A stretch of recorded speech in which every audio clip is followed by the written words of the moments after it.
गोपाल से। जय श्री राधे। श्री राधे महाराज जी, सामान्यतः अध्यात्म को एक सीधी रेखा जैसा मार्ग माना जाता है, मानो निरंतर साधना ही सब कुछ हो। परंतु जीवन में कभी कभी अनुभव होता है कि अध्यात्म स्वयं प्रकट होकर सामने आता है। क्या ये मुख्यतः प्रयास का मार्ग है या एक अंतर्जागरण की प्रक्रिया? नहीं, प्रयास भरपूर जिद्दी स्वभाव से और भगवान की कृपा। ऐसे स्वतः नहीं प्रकट होता। स्वतः प्रकट होता तो सबके जीवन में अध्यात्म प्रकट हो जाता ना।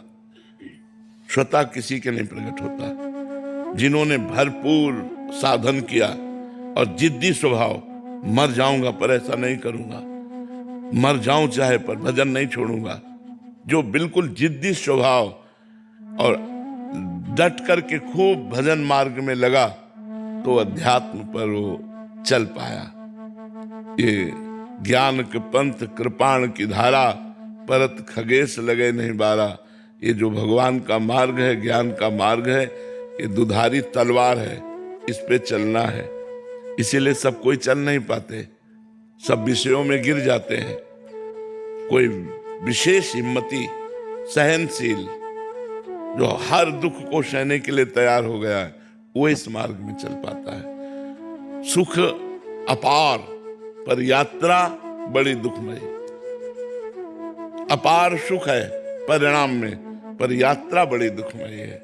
अब परिवार का मोह छोड़ पाना कितना कठिन होता है। माता पिता, भाई, परिवार, भाभी, रिश्ते नाते सब छोड़कर अंदर से किसी से राग नहीं, चाहे गृहस्थ हो चाहे विरक्त। यदि भगवान को प्राप्त करना है तो सबकी ममता ताग बटोरी, मम पद मन ही बांध बर डोरी। सबका प्यार समेट कर भगवान के चरणों में लगाना होगा। इसके बाद कोई मनोरंजन नहीं। देखो कैसा जीवन होता है, कोई मनोरंजन। अब हम लोग कोई मनोरंजन, 1 मिनट कभी टीवी नहीं, 1 मिनट कभी मोबाइल का कोई मतलब नहीं। बिल्कुल संसार में क्या हो रहा है हमसे कोई मतलब नहीं। हमें बस अपने चिंतन में लगे रहना है रात दिन। न कोई मनोरंजन है, न कोई हंसी मजाक है, न किसी तरह के किसी इंद्री का विलास है। सब रोक करके फिर भगवान के मार्ग। कितना कठिन है, कोई खिलवाड़ समझ में थोड़ी आता है। जब तक भगवान से प्रेम नहीं होता तब तक मन कहता कोई तो यार हो, दोस्त तो हो, कोई तो हो जिससे हम अपनी बात कह सके। कोई सुनने वाला नहीं। जब भगवान से परिचय होता है, जब प्यार होता है भगवान से और भगवत साक्षात्कार होता है, तब बात मिट जाती है। ये बड़ा कठिन जीवन, जैसे हम लोग जीवन जिए ना, सुन करके तुम कांप जाओगे कि ऐसा भी मनुष्य जीवन होता है। सर्दी में कोई वस्त्र नहीं, न कंबल, न स्वेटर, किसी न साल, किसी भी तरह की कोई गर्म कपड़े नहीं। हर कष्ट सहने का जब अभ्यास कर लिया जाता है कि मुझे दुख सहना है लेकिन प्यारे से प्रेम करना है, तब वो इस मार्ग में चल पाता है। ऐसे नहीं है कि अध्यात्म स्वतः प्रकाशित हो जाता है। अगर होता तो सबके हृदय में हो जाता ना। सब अध्यात्म में नहीं, स्वतः विकारों के अधीन होता है। अध्यात्म में तो चढ़ना पड़ता है। अध्यात्म ऐसे है और विषय ऐसे है। छोड़ दो तो मन विषयों में स्वाभाविक चला जाएगा। अध्यात्म में उसे चढ़ाना पड़ेगा। अध्यात्म ऊर्ध्वगामी है, ऊर्ध्वगामी, और विषय अधोगामी है। विषय पतन का मार्ग है, अध्यात्म उन्नति का मार्ग है। तो उन्नति के लिए चढ़ना होगा। चढ़ने के लिए हमको जिद्दी स्वभाव और दुख सहने का स्वभाव, चाहे जो कुछ हो जाए मैं इस बार भगवान को प्राप्त करके रहूंगा, ऐसा स्वभाव, तब वो भगवान के मार्ग में चलता है। नहीं तो ये इतना कठिन मार्ग है। तुम आज देख रहे हो ना, ये तो आज का, ये तो आखिरी फिल्म का रोल है। फिल्म की जो शुरुआत देखो ना तो आप कांप जाओगे कि बड़ा कठिन जीवन है वैराग्य का। अब ये लोग तो हमारे पास है ना, इन लोगों को कोई कष्ट थोड़ी है।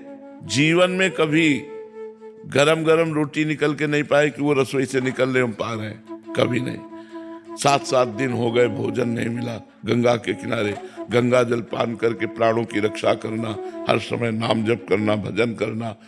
तब परमार्थ का जो मार्ग है वो ऐसे नहीं।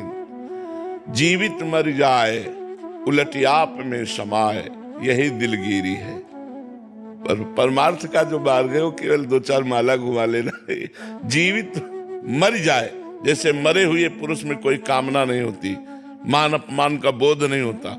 ऐसे हमें एक संत मिले, उन्होंने कहा, नई अवस्था थी, तो उन्होंने कहा तुम बाबा जी तो बन गए हो लेकिन निर्वाह करना बहुत कठिन है। कहा क्यों महाराज जी? उनका जैसे कुत्ते को रोटी डालो वो पाने के लिए आ जाएगा, और डंडा मारो चला जाएगा, फिर पुचकारो फिर आ जाएगा, फिर उसको दबका दो फिर चला जाएगा। ऐसे साधु का स्वभाव होना चाहिए कि एक आदमी 10 बार अपमान करे और फिर बुलावे तो अपमान भूलकर तुरंत उसके दरवाजे खड़ा हो जाए। कभी उसको ये भान न होना चाहिए कि ये 10 दिन से मुझे गालियां दे के भगा रहा है, मैं इसके दरवाजे कभी नहीं जाऊंगा, ऐसा।